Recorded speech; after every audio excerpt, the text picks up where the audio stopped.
goofing off on set with like the spoons and the magic tricks and stuff? I never goof. How dare you say I goof?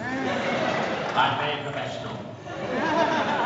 Well, actually, what happened with the spoons was, Jonathan Turner, he used to love having a party, and we were on filming, and then we'd have a party at the end of the filming, where we were, and everybody would do the party piece. Bonnie Langford, who was a great song and dance diva, she's a brilliant, kind of musical star. She would sing, and I just played the spoons. And Jonathan Turner said, "Wow, we've got to have those in Doctor Who."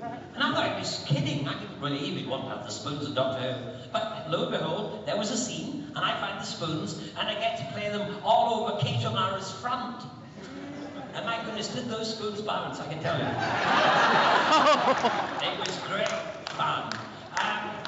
Yeah, I mean, the other one, when all the magic stuff. Well, I've done circus, I've done street theatre, busking, I've blown fire, I've exploded bombs in my chest, I've done all the, the normal common garden thing. And so they thought, wow, yeah, we'll use those skills, but I had to learn some magic from a magician to do some of them. And then they said, there's a juggling scene. And I said, I don't juggle. And they said, well, you do now, because it's in the script. So I had to go away and learn how to juggle. And my neighbours, I don't know what they thought, because trying to juggle with balls are not so difficult, but juggling with clubs are hell, and they run away from you. And I was in the back garden, and the language was terrible. Those juggling sticks, swearing. Well, they did swear. Sylvester, will you play the spoons for us? Yes. So from your time on Doctor Who, do you have any regrets? Like what you wish you had done differently? No. I can't remember. Honestly, I can't remember what. Such a long time ago, 7 years ago. Could I regret? He's having a girl. I'm sure it'll come to me in the middle of the night. I'll wake up and go, I know the answer to that question. Give me your number. I'll phone you. God, a girl in the family? I don't know what we're going to do. I regret I didn't do the full season, because I wanted, originally, I'd heard Patrick Troughton had told Peter Davison they'd only do 3, and Peter told me that, and I thought, I'll only do 3 years. So, in the second year, the producer came to me and said, listen, we want you to do a full season. And I went, and he said, if you don't agree to do a full season, we won't do a 3rd season. And I thought, oh, okay. So I agreed to do the full season. And then, I was getting quite excited about that. This twisted my arm. I thought, this is great, they want me to do more. And then it all fell away, and it never happened. So I was a bit miffed at that, because I wanted to go much darker. I really was excited about, making it much, much more mysterious. And perhaps the new Dr. Peter, who has got a great, great kind of propensity for darkness in his acting, will be really good at that. It's interesting, he's a Scotsman. You don't go, woo, you go, yeah. Anyway, he was a Scotsman, he's a Scotsman, and Who's a Scotsman? David Tennant, he's a Scotsman. This might surprise you, I'm a Scotsman. And I keep wondering, why so many Scots playing Doctor Who? And I don't know if you know this, but in Glasgow, there is a permanent TARDIS in Glasgow. It's there, one of the original police boxes. And on a Friday night, the Scots, and especially the Glaswegians, like a baby or two. Do you know what I mean? They're kind of, oh, come on. And so they come out of the pub late and, a bit wobbly. And they come up to the TARDIS, and then bang on the door and say, come on, you want that in? I want to be the next Doctor Who, So I think every now and again the door opens and they grab one of us. And now, they want me to play spoons. The only problem is I need 2 hands to play the spoons. So I need a volunteer to hold the microphone. Do you want to hold the microphone? But you've got to hold them near the spoons. So I'll just test you. Where are the spoons? You're slow. Now I can see it. You've got to keep it. Now, I just got to just tuning them up.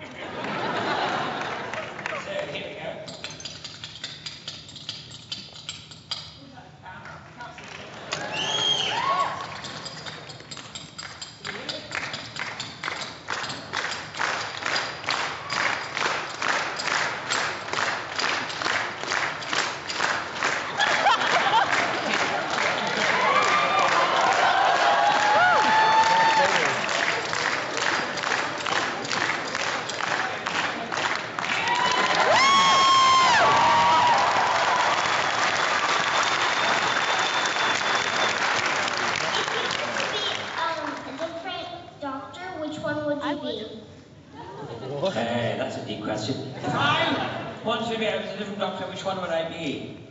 13, of course. Patrick Troughton. The thing is that they always say, generally, your first doctor is your favourite doctor. You hold him with you, it's your first love, really. There's always a special place in your heart for them. And I think Patrick Troughton is the very first doctor I ever saw. So I'd quite like to be him. But you don't do it, because he's ancient. Number two, yeah. I'd like to be number 2, I think, if I was. Although, I mean, it's difficult because the others are such good fun and, great people, great actors. Along the line with the idea that you were actually asked to do a 4th season. In February of 1987, I was at a convention in Florida. It's the last time I saw John Nathan Turner. He actually used the excuse for firing Tom Baker, and it was a new policy that no actor would play the part for more than 3 seasons. So you partially answered the question, obviously you're a liar, but was Survival written to possibly be an exit for Sylvia's Ace? Because it takes place in Perryvale, kind of you had taken her home. Was the idea to keep her, and then maybe they changed it and decided to keep her for the cast for a quarantine? No, it was nothing like that really. And the thing is, they chronologically up to 2 years. So, I mean... He used the excuse they counted Twin Dilemma as 1 season because it was at the end. Yeah, but that's not the reason why they got rid of him. I mean, it was just because the powers that be... I mean, I think John Nathan Turner was being political about that. He didn't want to... But in fact, it was the powers that be up above were trying to get rid of Doctor Who at the time. And then they got rid of it, and there was such a hoo-ha. Everybody was... hoo-ha! Anyway, there was such a kerfuffle about it. People didn't want it to go. And so they brought it back, and luckily they brought me back with it. I'll shake that hand too. I've actually recently watched all of your shows, and I'm a new fan all over again. Thanks for the 5-ish Doctors.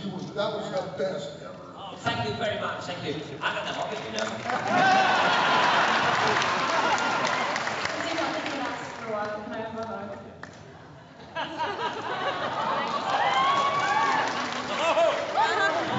I like this job. As I told you, some of you might not know this, but I was in the Hobbit, and I went to the very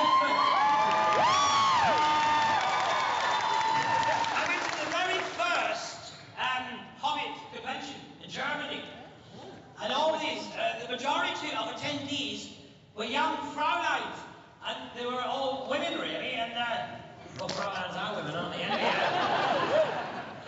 And 85% were women. A lot of them had come dressed as their favourite characters from The Hobbit. And they came as the dwarfs, and they had amazing costumes, as some of you have here. And they had beards, and they were into hugging. And I never knew that I was going to enjoy myself so much being hugged by bearded ladies. It was such fun. I loved every minute of it. Have you asked a question already? No, I haven't, but if you weren't the 7th Doctor, but you could be the new 12th Doctor, what would you do with the character in this day and age as they've taken it? That's a complicated question. I mean, well, the actor tends to just learn the lines and try not to bump into the monsters. No, it's the other way around. He learns the lines and tries to bump into the monsters. What do I do with it? Well, I would go back, I would do what I wanted to do with mine. I'd try and bring back the mystery. Really bring back the mystery and the wonder and make him scary. And that's what I'd quite like to do. But that's what I would like to do. Is that a good book? Are you enjoying that, Lee? You like that book? Yeah, I like it. Good. Better than Sylvester, is it true you wanted to be a priest at one time in your youth? Oh yeah, no, yes I did. I decided I was going to train to be the Pope. Well listen, if you get into a business, you go for the top job, don't you?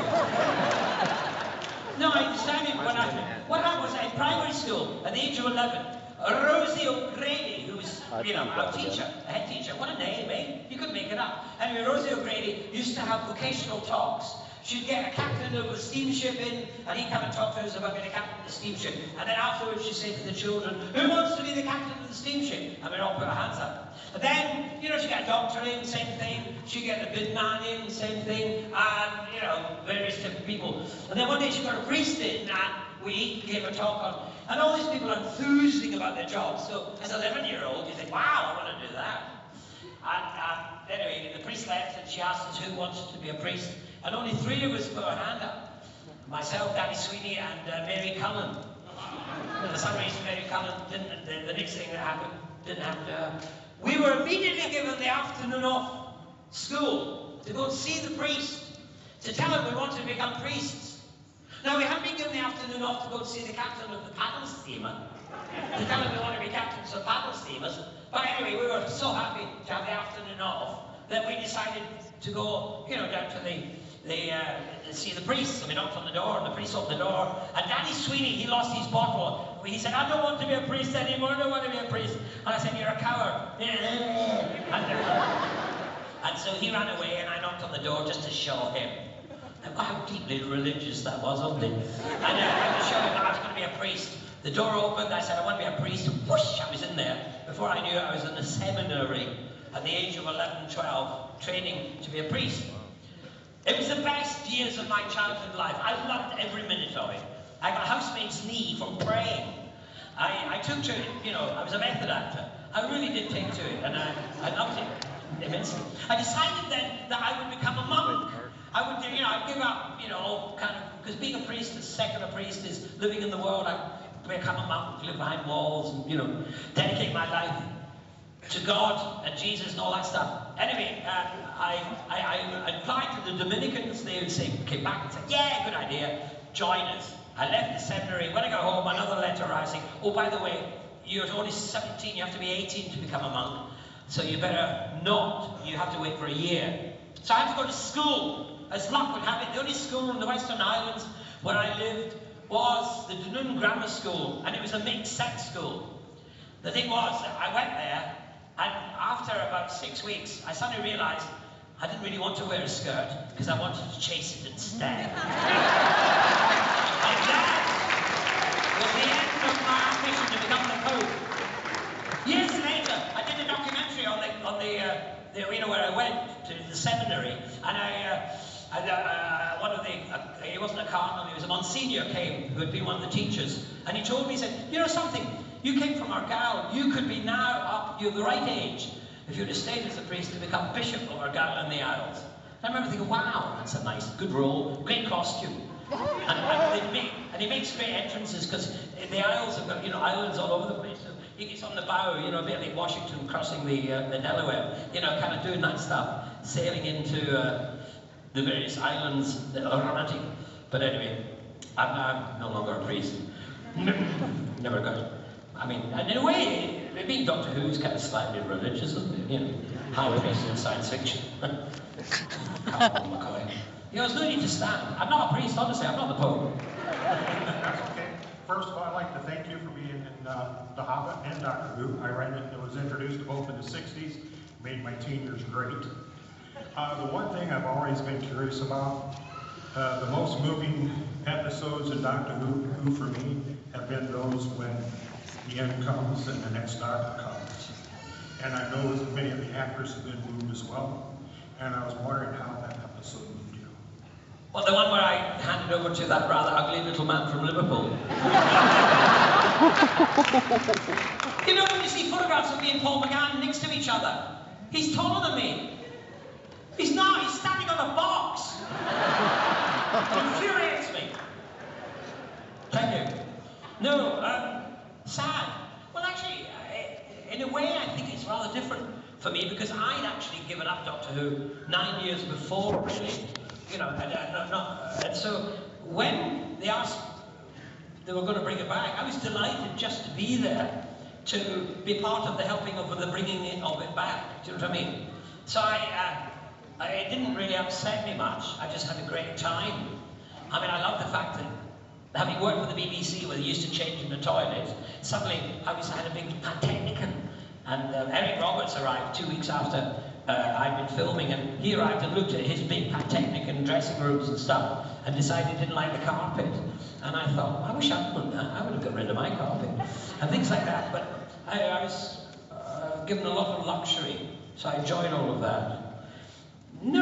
delighted that we'd brought it back, and I was very disappointed that it didn't take off. Yes, first off, it's so very nice to meet you, and I actually have 2 questions. The first one is, how did you get the part as Radagast? And the second question is, Which fandom is crazier, the Whovians or the Hobbit fans? 2 really good questions. They're all bananas.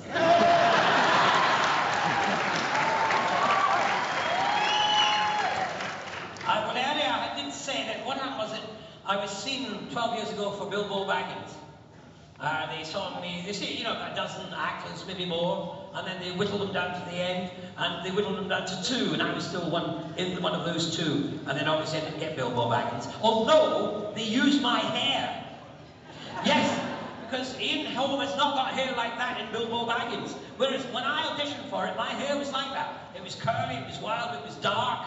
And I was watching the film and thought, my God, they've used my hair. So I didn't get into it, you know what I mean? I got into it a bit. But that was the beginning of my stagger towards Radagast the Brown.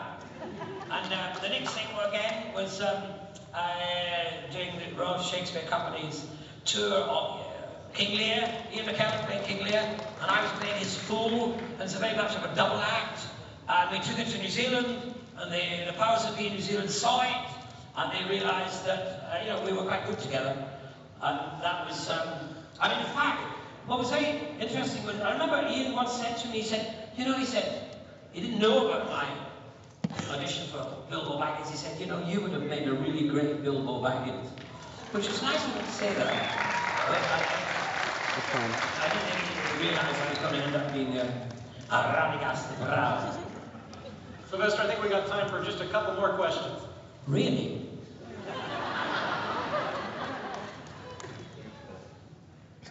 My question is, this is kind of a running joke with my family that every time we meet a celebrity, we ask them a stupid question. So, was it fun?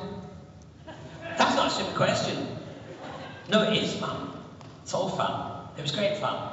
I've had fun. I really have had great fun. And, sorry. Don't do that again. Was the doctor's umbrella your idea and did you get to keep it? The doctor's umbrella was my idea. And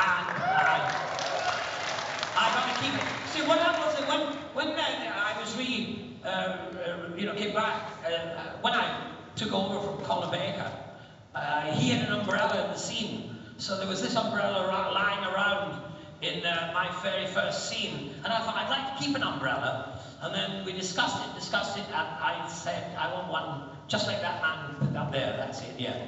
And I wanted a kind of a gampy umbrella with a question mark. I wanted to get rid of the question mark pullover because I thought it was too overstated.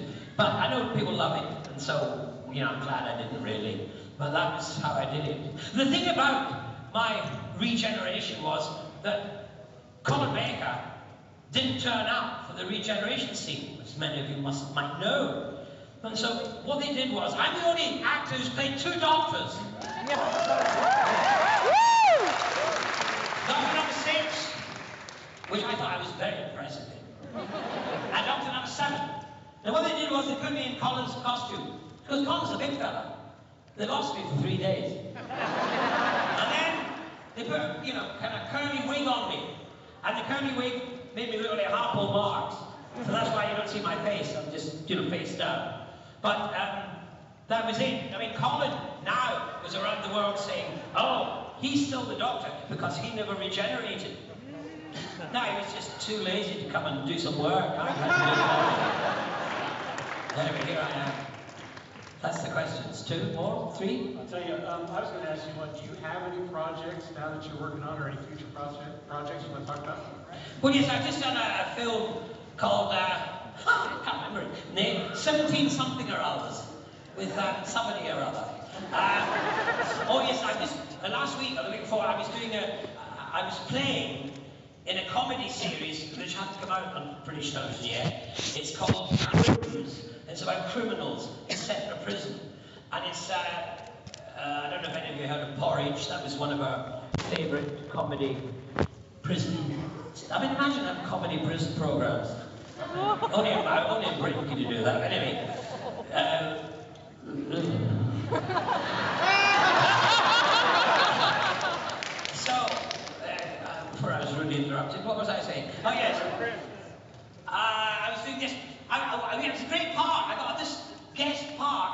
in the prison teaching them Latin. So I was a one-eyed, wooden-legged Latin teacher. It was very fun. I did enjoy playing that. That was recently. Yeah. There's a Scottish film coming up in the summer, which I can't talk much about because I haven't read the script. So all kind of things popping around, happening and stuff like that. Now, why did you give me this? I said one of those, if you give me 3 of them, I could put a ball under them and go, you know, make it disappear. You see, just put that under there like that, and just, you know, yes.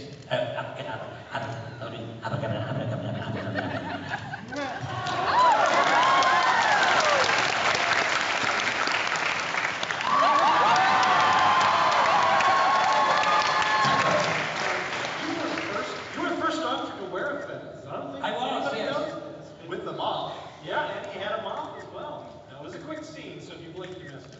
Yeah, it was the Silver Nancy's. I'd forgotten about that, and someone told me that. So, in a way, that was rather touching because, you know,